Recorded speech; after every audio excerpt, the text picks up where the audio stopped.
So I wanted to talk about this reading I went to Wednesday. The reader is Mark Sundeen, who was my mentor about 7 and 8 years ago at a low residency writing MFA program I was in. And the other gentleman on stage is my friend Michael Scott Moore, who was my journalism camp counselor many years ago, over 30 years ago. And I've bumped into Mike at random and been in touch and out of touch back and forth. So we have our writing's background in common. They both always ask about my writing, even though I've never published anything and I really need to get off my tush and start sending stuff out. It's just something I've only done a couple times and not published anything. In fact, I think I've only entered a couple contests and that's it. Outside of, academic settings like school newspapers and school literary journals. But one question that someone asked about was something about the sort of male crisis. I don't remember exactly how the person answered it. I do have Mark's answer. I'm not sure if I'm going to edit it down or just include the Q&A at the end of this.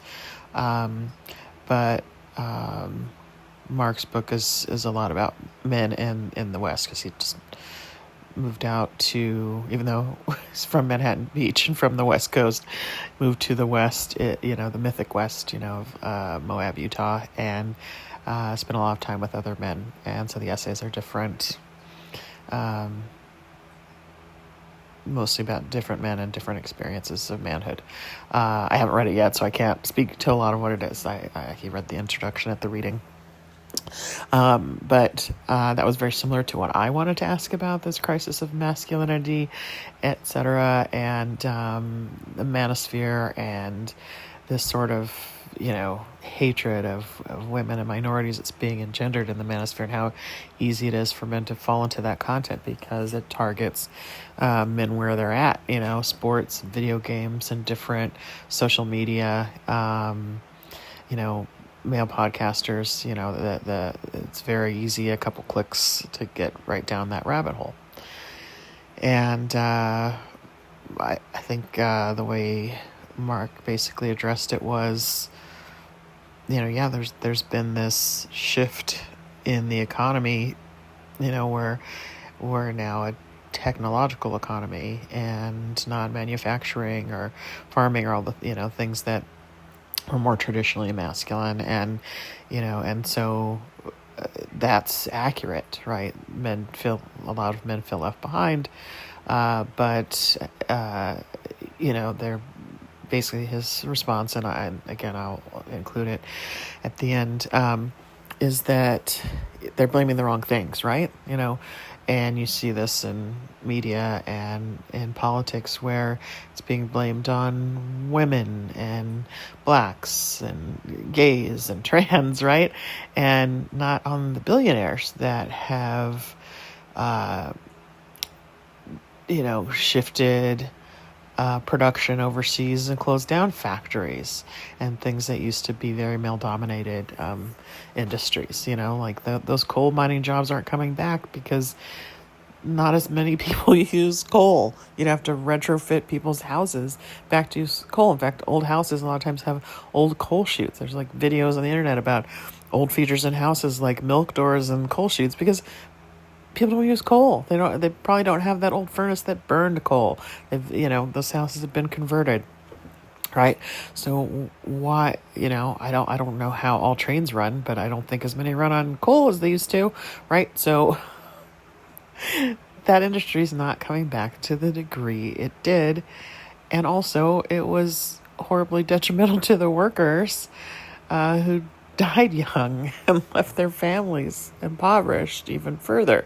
So instead of maybe expanding the idea of masculinity, or the idea that one has to be X, Y, or Z, oh yeah, you have to be.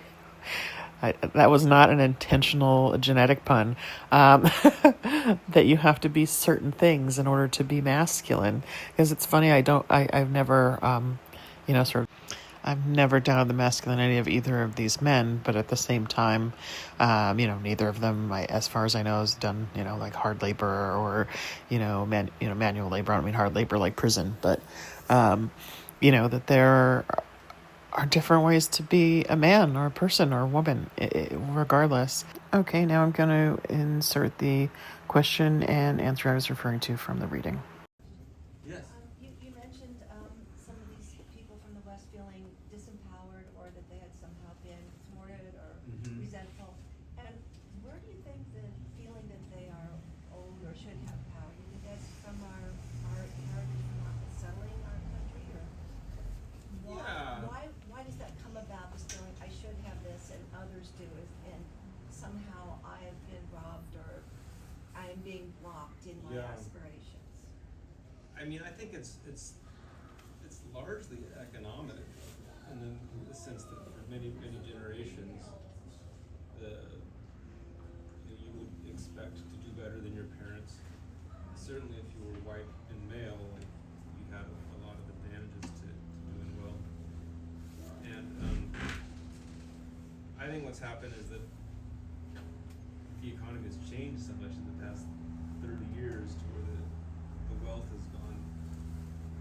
The gap between rich and poor is greater than it's been since the 1920s or something like that, the previous Gilded Age. And the people who were left out economically, instead of looking at the economic reasons why they were left out, looked at cultural reasons and said, oh, it's because the minorities, it's because the queer people, it's because the women, the immigrants, they're getting all the good stuff, and I'm left out. And I think it's probably true that like those people are getting more, but it has to do with like the pie has become smaller. The way our economy has changed.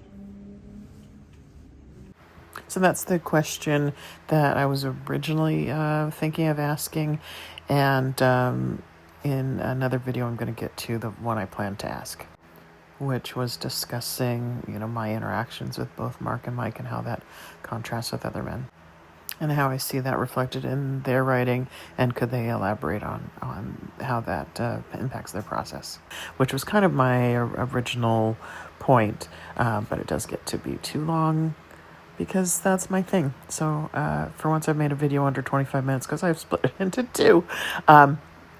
So in the meantime, go hug a cat.